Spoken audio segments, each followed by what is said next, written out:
Islamic Urdu Pakistan کے سامعین و ناظرین، السلام علیکم۔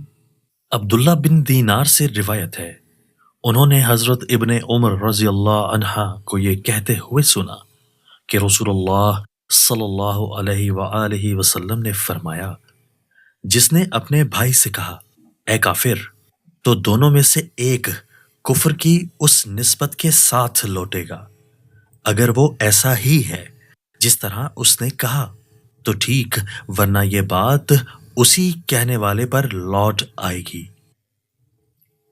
حضرت ابو ہریرہ رضی اللہ عنہ سے روایت ہے کہ ایک اعرابی رسول اللہ صلی اللہ علیہ وآلہ وسلم کے پاس آیا اور کہا، اے اللہ کے رسول، مجھے ایسا عمل بتائیے کہ جب میں اس پر عمل کروں تو جنت میں داخل ہو جاؤں۔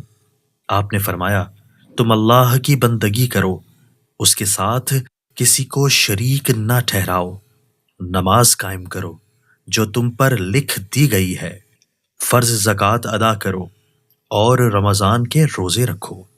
وہ کہنے لگا، اس ذات کی قسم جس کے ہاتھ میں میری جان ہے، میں نہ کبھی اس پر کسی چیز کا اضافہ کروں گا اور نہ اس میں سے کمی کروں گا۔